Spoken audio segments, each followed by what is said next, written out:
नमस्कार श्रोताओं, स्वागत है मृत्यु के बाद का जीवन एक शाश्वत अन्वेषण के इस अत्यंत विचारोत्तेजक एपिसोड में। आज हम प्रवेश कर रहे हैं एक ऐसे विषय में जो न केवल आध्यात्मिकता का केंद्र है बल्कि दर्शन के हजारों वर्षों के संवाद का भी आधार। मृत्यु के बाद जीवन पर दार्शनिक चिंतन। प्राचीन यूनानी दार्शनिक प्लेटो की अमर आत्मा, अरस्तु का शरीर और आत्मा का अविभाज्य संबंध, एपिक्यूरस का निरर्थक भय से मुक्त होने का मार्ग, ऑगस्टीन और एक्विनास के ईश्वरीय तर्क, कांट का नैतिक कर्तव्य के आधार पर अमरता का सिद्धांत, नीत्शे की मानवमूल्यों को पुनर्परिभाषित करती दृष्टि, सार्त्र का पूर्ण अस्तित्ववादी इनकार और जॉन हिक का बहुलवादी आध्यात्मिक निरंतरता का मॉडल। आज हम इन सभी दृष्टिकोणों को एक शांत, गहरे और निष्पक्ष मन से अन्वेषित करेंगे।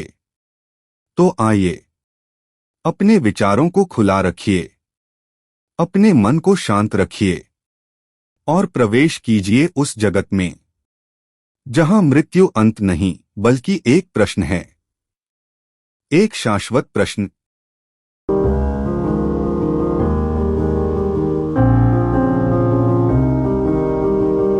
एक सवाल जो शायद हर इंसान ने कभी ना कभी खुद से पूछा होगा, जब सब कुछ खत्म हो जाता है, जब सांसें रुक जाती हैं, तो उसके बाद क्या होता है?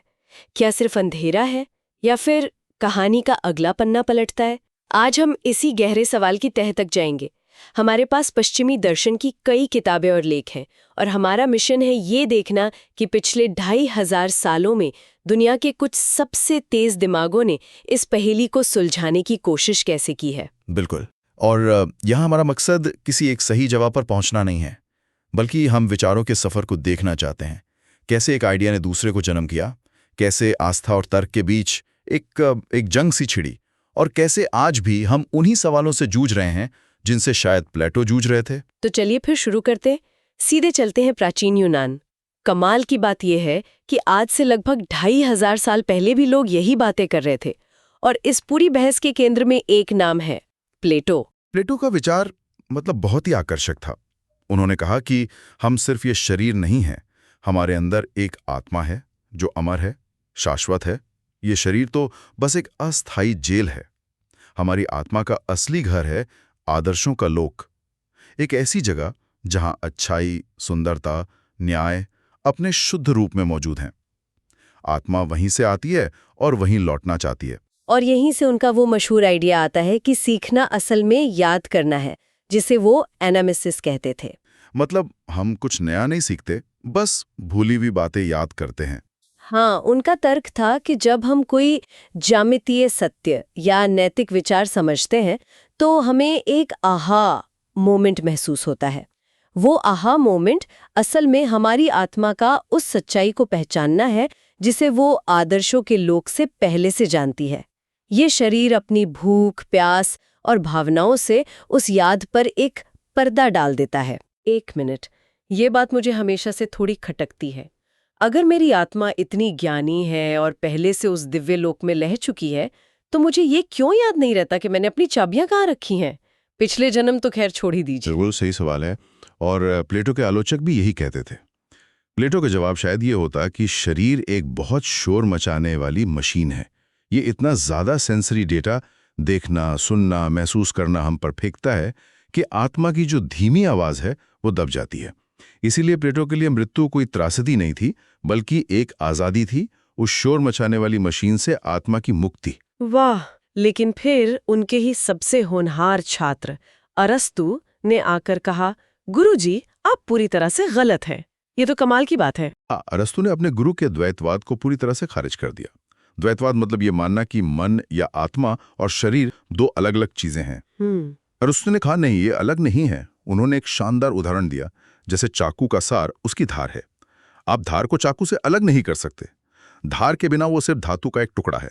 वैसे ही आत्मा शरीर का स्वरूप है, उसका ऑपरेटिंग सिस्टम है। अच्छा। जब हार्डवेयर यानी शरीर खत्म, तो सॉफ्टवेयर यानी आत्मा भी खत्म। तो अरस्तु के लिए जब शरीर मरता है तो आत्मा भी मर जाती है। कोई आफ्टर लाइफ नहीं, कुछ नहीं, बस अंत। ये तो काफी निराशाजनक लगता है। हाँ, लेकिन अरस्तु इसे निराशाजनक नहीं मानते थे। उनका मानना था कि एक प्राइम मूवर है, एक शाश्वत दिव्य चेतना जो पूरे ब्रह्मांड को चला रही है। हम सीधे तौर पर अमर नहीं है, लेकिन हम उस अमर प्रक्रिया का हिस्सा हैं। तो यहाँ एक सवाल उठता है जो बहुत स्वाभाविक है। अगर आत्मा शरीर के साथ मर जाती है तो जीवन का क्या मतलब है? हाँ बिल्कुल, फिर ये सब करने का क्या फायदा? अरस्तु का जवाब बहुत प्रैक्टिकल था। उनके लिए मतलब आफ्टर लाइफ में नहीं खोजना है, बल्कि इस जीवन को अच्छी तरह से जीने में है। एक सदाचारी जीवन तर्क, साहस और न्याय से भरा हुआ ही अपने आप में एक पुरस्कार है। अर्थ बाद में नहीं मिलता, अर्थ यहीं अभी बनाया जाता है। तो हमारे पास दो बिल्कुल विपरीत विचार हैं। एक कहता है आत्मा अमर है, दूसरा कहता है शरीर के साथ ही खत्म हो जाती है। और फिर एक तीसरा विचारक आया, एपिक्यूरस, जिसने कहा आप दोनों ही कुछ ज्यादा ही सोच रहे हो। बिल्कुल, एपिक्यूरस एक कट्टर भौतिकवादी थे। उन्होंने कहा कि सब कुछ, शरीर, आत्मा, विचार, भावनाएं, सब कुछ परमाणुओं से बना है। जब हम मरते हैं तो ये परमाणु बस बिखर जाते हैं और कुछ और बन जाते हैं। मृत्यु बस चेतना का बंद हो जाना है। और अगर वहां महसूस करने वाला कोई है ही नहीं, तो डर किस बात का? उनका वो मशहूर कथन है, जब तक हम हैं मौत नहीं है, और जब मौत है तो हम नहीं हैं। सुनने में तो बहुत आसान लगता है। और एक सवाल भी है, अगर मौत ही अंत है तो हम उससे न डरें, ये कैसे संभव है? एपिक्यूरस का जवाब बड़ा सीधा होता। आप अपने जन्म से पहले के अनंत काल से तो नहीं डरते, तो आप अपने मरने के बाद के अनंत काल से क्यों डरते? मौत का डर अभी की खुशियों को चुरा लेता है।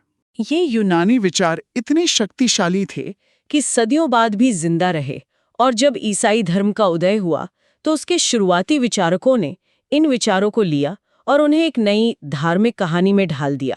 ऑगस्टीन इसमें सबसे आगे थे। ऑगस्टीन ने यहाँ एक बहुत ही स्मार्ट काम किया। उन्होंने प्लेटो के अमर आत्मा वाले आइडिया को उठाया और उसे ईसाई धर्म की पुनरुत्थान की कहानी के साथ जोड़ दिया। उन्होंने कहा, हाँ, आत्मा अमर है, मृत्यु के बाद वो अंतिम न्याय का इंतजार करती है और उस दिन उसे एक नया सिद्ध शरीर दिया जाएगा, या तो स्वर्ग में ईश्वर के साथ रहने के लिए, या फिर नर्क में ईश्वर से हमेशा के लिए दूर हो जाने के लिए। सवाल परेशान करता है, एक प्रेम करने वाला ईश्वर आत्मा का न्याय क्यों करता है? ये थोड़ा क्रूर नहीं लगता? ऑगस्टीन के लिए ये क्रूरता नहीं है, बल्कि तर्क का अंतिम परिणाम है। उनका मानना था कि ईश्वर ने हमें स्वतंत्र इच्छा दी है, ये चुनने की आजादी कि हम उससे प्रेम करें या न करें। प्रेम को थोपा नहीं जा सकता, है ना? हमारा हर चुनाव हमें या तो ईश्वर के करीब लाता है या उससे दूर ले जाता है। अंतिम न्याय बस इस बात का ऐलान है कि हम अपनी यात्रा में कहां पहुंचे। ये ईश्वर का फैसला कम, हमारी अपनी पसंद का नतीजा ज्यादा है। और फिर आते हैं थॉमस एक्विनास, जिन्होंने ऑगस्टीन की नींव पर एक पूरा दार्शनिक महल खड़ा कर दिया। एक्विनास ने अरस्तु के विचारों को भी इसमें मिलाया। उन्होंने कहा कि आत्मा अमर तो है, लेकिन शरीर के बिना अधूरी है, इसलिए पुनरुत्थान जरूरी है। लेकिन एक्विनास का सबसे दिलचस्प आइडिया है बीटिफिक विजन। ये सुनने में बहुत भारी लगता है। आसान शब्दों में ये क्या है? सोचिए, आपकी जिंदगी का सबसे बड़ा आहा मोमेंट, अब उसे 1 अरब गुना बढ़ा दीजिए। बीटिफिक विजन, स्वर्ग में ईश्वर के सत्य को सीधे बिना किसी फिल्टर के अनुभव करना है। यह सिर्फ देखना नहीं, बल्कि उस परम सत्य का हिस्सा बन जाना है। एक्विनास कहते हैं कि हमारी हर इच्छा, चाहे वो ज्ञान की हो, प्रेम की हो या सुंदरता की, असल में इसी परम संतुष्टि की एक अधूरी झलक है। तो हजारों साल तक आस्था ने इन सवालों के जवाब दिए। हाँ, लेकिन फिर एक दौर आया, प्रबोधन का युग, जब तर्क ने आस्था को चुनौती देना शुरू कर दिया। यहाँ से कहानी एक नया मोड़ लेती है। इमैनुअल कांट ने इस बहस में क्या नया जोड़ा? कांट ने आकर एक तरह से खेल की नियम ही बदल दिए। उन्होंने कहा कि मृत्यु के बाद जीवन है या नहीं, यह सवाल विज्ञान और शुद्ध तर्क की पहुंच से बाहर है। हम इसे ना तो साबित कर सकते हैं, ना ही खारिज। हमारी बुद्धि की एक सीमा है और यह सवाल उस सीमा के पार है। तो मतलब हमें इस पर सोचना ही बंद कर देना चाहिए? नहीं, यहीं पर कांट एक दिलचस्प मोड़ लेते हैं। वो कहते हैं कि भले ही हम इसे जान नहीं सकते, लेकिन हमें इसमें विश्वास करना चाहिए। एक नैतिक जीवन जीने के लिए ये जरूरी है, क्योंकि इस दुनिया में हम देखते हैं कि अच्छे लोगों के साथ बुरा होता है और बुरे लोग अक्सर मजे में रहते हैं। अगर न्याय को सच होना है तो एक ऐसा अगला जीवन होना चाहिए जहां हर किसी को उसके कर्मों का सही फल मिले। तो कांट के लिए सवाल था, अगर हम जान नहीं सकते तो विश्वास क्यों करें? उनका जवाब था, हम अपनी जिज्ञासा को शांत करने के लिए नहीं, बल्कि नैतिकता को बचाने के लिए विश्वास करते हैं। तो कान ने एक तरह से एक लक्ष्मण रेखा खींच दी, लेकिन फिर एक विचारक आया जिसने कहा, मैं इस पूरी बहस को ही खत्म कर दूंगा। फ्रेडरिक नीचे ने कहा कि आप गलत सवाल पूछ रहे हैं। बिल्कुल। नीचे ने कहा कि मृत्यु के बाद जीवन का विचार एक खतरनाक झूठ है। ये हमें इस इकलौते असली जीवन से दूर ले जाता है। इसकी जगह नीचे ने एक परेशान कर देने वाला विचार प्रयोग पेश किया, अनंत पुनरावृत्ति यानी इटर्नल रिकरेंस। हाँ, ये हमेशा मुझे उलझा देता है। क्या इसका मतलब है कि हम अपनी जिंदगी को बार बार जिएंगे? ये कोई भविष्यवाणी नहीं है, बल्कि एक तरह का लिटमस टेस्ट है। नीचे असल में पूछ रहे हैं, क्या आप अपने जीवन से इतनी मोहब्बत करती हैं कि आप उसकी हर एक सेकंड को, यहां तक कि सबसे बुरे पलों को भी अनंत काल तक ठीक वैसे ही दोहराने के लिए तैयार होंगी? अगर आपका जवाब हाँ है, तो आप एक उबरमेंश हैं जिसने अपने जीवन को पूरी तरह से स्वीकार कर लिया है। लेकिन अगर जवाब नहीं है, तो इसका मतलब है कि आप अभी अपना जीवन पूरी तरह से जी ही नहीं रही हैं। सच में ये सोचने पर मजबूर कर देता है। और इसी आधुनिक नास्तिकता को दो और बड़े विचारकों ने आगे बढ़ाया, बर्ट्रैंड रसल और जॉन पॉल सार्त्र। रसल एक वैज्ञानिक की तरह सोचते थे। उन्होंने कहा, देखो, चेतना दिमाग की एक गतिविधि है। जब दिमाग काम करना बंद कर देता है तो चेतना भी बंद हो जाती है। बात खत्म। मृत्यु के बाद जीवन में विश्वास करना मौत के डर से पैदा हुई एक बचकानी इच्छा है।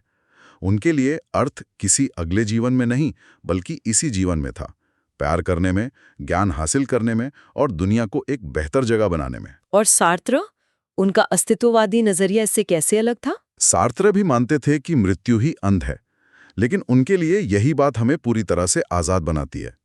उनका कहना था कि हमारा कोई पहले से तय सार या उद्देश्य नहीं है, कोई ईश्वर नहीं है जो हमें बताए कि हमें क्या करना है। हम बस इस दुनिया में फेंक दिए गए हैं और हम अपने चुनावों से खुद को बनाते हैं। मृत्यु हर चीज पर एक फुल स्टॉप लगा देती है, इसीलिए हमारा हर चुनाव मायने रखता है। लेकिन अगर अंत में सब कुछ खत्म ही हो जाना है, तो कोई नैतिक रूप से काम क्यों करे? क्यों ना मैं जो चाहे वो करूं? सार्त्र का जवाब होता, क्योंकि आप चुनने के लिए अभिशप्त हैं, आप आजाद हैं और इसी के साथ अर्थ बनाने का पूरा बोझ आपके कंधों पर है। आप जो चुनते हैं वही आप बन जाते हैं, और जब आप चुनते हैं तो आप पूरी मानवता के लिए चुन रहे होते हैं। तो हमने विचारों की एक पूरी यात्रा देखी, अमरता की उम्मीद से लेकर नास्तिकता की चुनौती तक। लेकिन क्या इन दो छोरों के बीच में कोई रास्ता है? जॉन हिक जैसे विचारकों ने इसकी कोशिश की। हाँ, जॉन हिक ने एक बहुलवादी यानी प्लूरलिस्ट दृष्टिकोण पेश किया।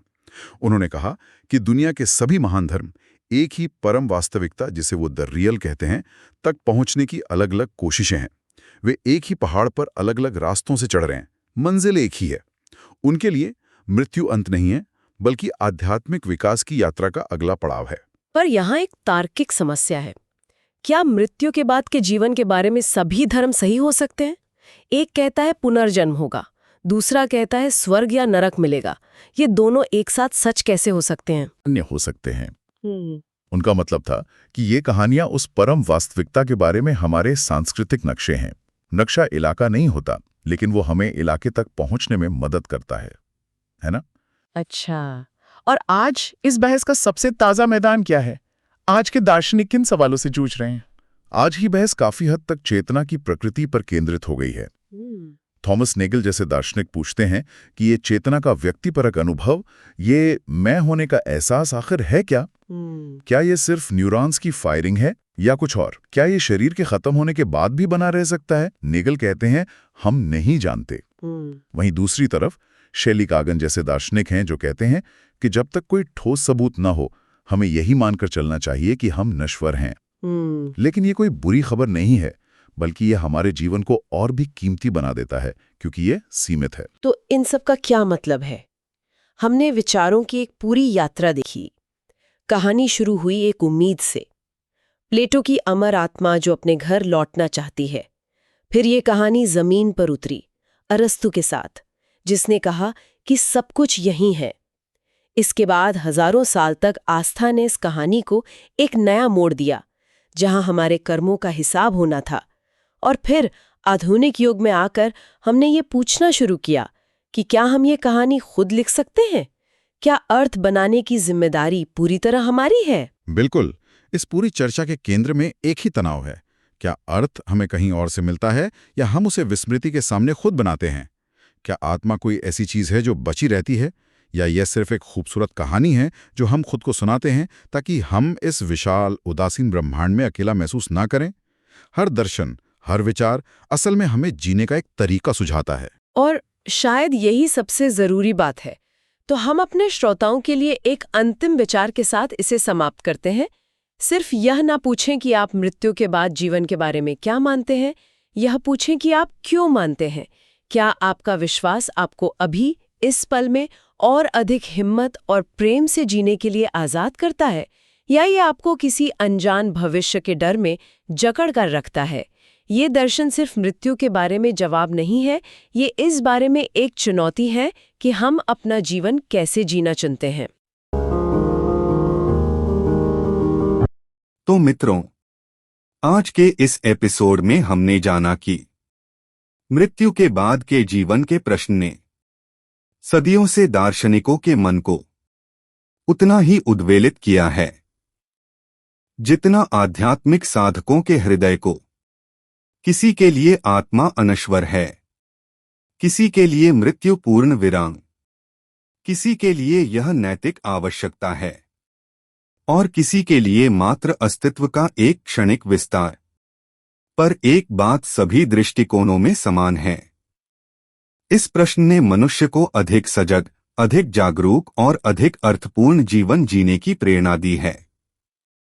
यदि आज का चिंतन आपके भीतर कोई नई लहर, कोई नया प्रश्न या किसी प्रकार की आंतरिक शांति लेकर आया हो, तो यकीन मानिए हमारा यह प्रयास सार्थक है।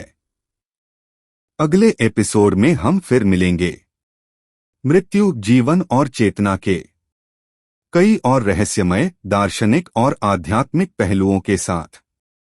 तब तक अपने जीवन को सार्थक बनाइए, अपने विचारों को उजियारा दीजिए और याद रखिए, सत्य की यात्रा कभी समाप्त नहीं होती।